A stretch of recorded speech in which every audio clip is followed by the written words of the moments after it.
Welcome to Podcast Learn and Fun. Let's start today's journey of learning. Today, we're going to be looking at angular momentum. You know, it's everywhere, like planets and spinning tops, even light has it.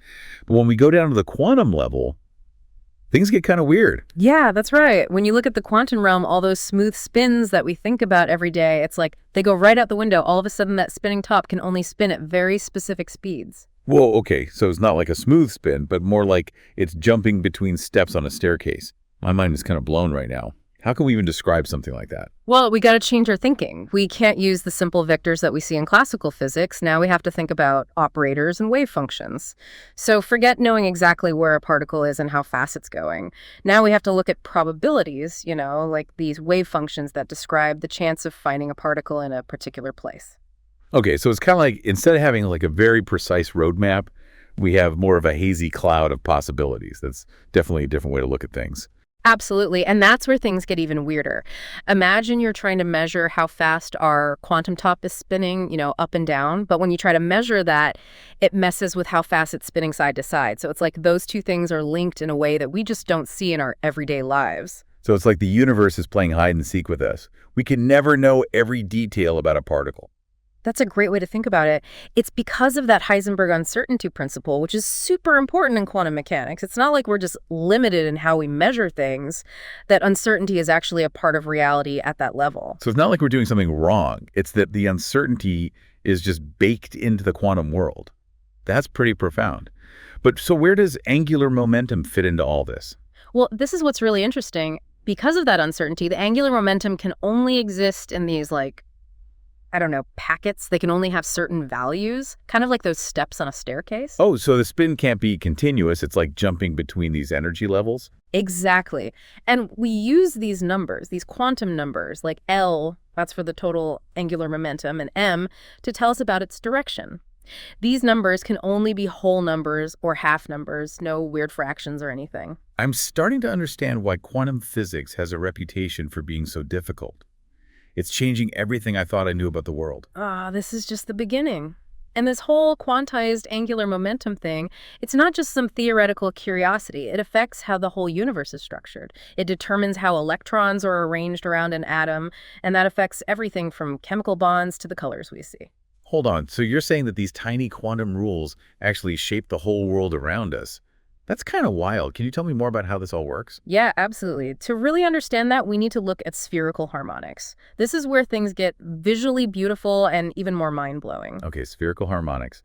What are those exactly? Do they have something to do with music? Well, not really, though they are pretty elegant in a way. Basically, they're these mathematical functions, and they describe the shape of angular momentum. So picture them as these three-dimensional patterns that show you how the angular momentum is spread out. Gotcha. So instead of just numbers, now we're dealing with shapes. Exactly. And those shapes are really important. They basically tell us how things will behave at the quantum level.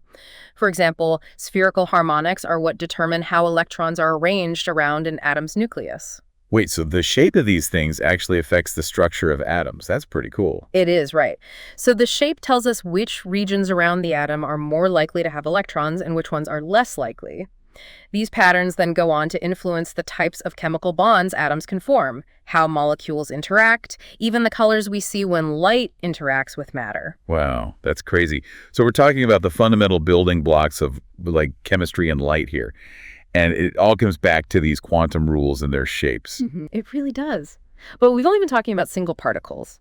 What happens when you have multiple particles interacting, like in an atom with a bunch of electrons? Yeah, I was wondering about that. Do their angular momenta just add up? Well, it's not quite that simple. It's a bit more complicated than just addition. When you have multiple particles, each with their own angular momentum, they combine in a way that depends on their quantum numbers and how they're oriented. So the total angular momentum can take on a bunch of different values. So there are a whole set of rules for how these things interact. Yep, exactly. It's kind of like a really intricate dance where every particle's spin influences all the others. This whole process of adding angular momenta is super important for understanding things like the energy levels of atoms and how they absorb and emit light, which is what gives rise to those colors we see. I'm starting to see that angular momentum is involved in just about every part of quantum mechanics. It really is. It pops up in so many areas, from the behavior of individual particles all the way to how complex systems interact. Right, you mentioned earlier that particles have this intrinsic spin, even if they're not physically rotating. I'm still not quite sure I understand how that's possible. Yeah, that's a question that's puzzled physicists for a long time. I think it's important to remember that the word spin is kind of misleading. It doesn't actually mean that the particle is spinning like a top or anything. So we can't actually see it spinning. Right. It's more like a fundamental property. Like it's just inherently part of the particle, kind of like its mass or its electric charge.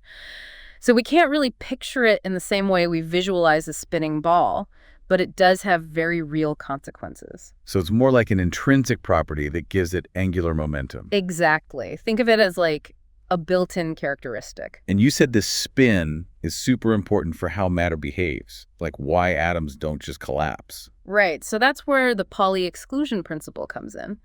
Basically, it says that you can't have two identical particles, like two electrons, occupying the same quantum state. It's kind of like a rule that says they can't crowd into the same energy level within an atom. Wow, so this spin, this thing we can't even really visualize, is what helps keep matter stable. Yeah, it's one of the key principles that controls how matter behaves at the most fundamental level. And it gets even weirder. Did you know that even seemingly empty space is buzzing with these quantum fields that have their own spin? Hold on, empty space has spin. What does that even mean? It means that even the vacuum of space isn't actually empty. It's full of these quantum fields that have their own intrinsic angular momentum. They're constantly fluctuating and interacting. So the universe is always spinning, even at the tiniest levels, even in empty space. Yeah, pretty much. And it raises all sorts of questions about the nature of reality itself. Like, if even the seemingly empty parts of space have this fundamental property of spin, what does that tell us about how the universe is put together? This is really amazing stuff. I'm starting to get why physicists are so fascinated by the quantum world. It really challenges the way we normally think about the universe. I know, right? And the more we learn about quantum mechanics, the more we realize just how much we still don't know. You've given me a lot to think about. Take your time. It's a lot to take in. But that's part of what makes it so interesting, you know? It's a journey of discovery that never really ends. It really is a journey that never ends. This whole deep dive into angular momentum has been one of the most fascinating ones we've done in a while. It's just amazing to think that something as simple as a spinning top, something we see every day, actually has such deep implications at the quantum level. I agree. It's a good reminder that even those everyday things that we think we understand can still hold these amazing mysteries when you look at them through the lens of quantum mechanics. And it really makes you think, like, what other mysteries are out there just waiting for us to discover? What other seemingly simple things are actually gateways to, like, these deeper truths about the universe? Well, that's the beauty of science, isn't it? It's all about constantly exploring and discovering. There's always more to learn, new questions to ask. And the quantum world, it just seems like there's an endless amount of wonder and fascination there. Yeah, you've definitely made me even more curious about it all. That's great. And, there are so many ways to learn more if you're interested. There are tons of books and articles, even online courses. It's a journey that's worth taking, for sure. Well, thank you so much for sharing all of this with us today. It's been a really enlightening conversation. Oh, the pleasure was all mine. It's always fun to talk about this kind of stuff with someone who's as excited about exploring the universe as I am. And to everyone listening, thank you for joining us on this deep dive into the quantum world. We hope you learned something new and interesting today. If you enjoyed this episode, please subscribe to our channel, click that like button, leave a comment, and share it with your friends. We'll see you next time.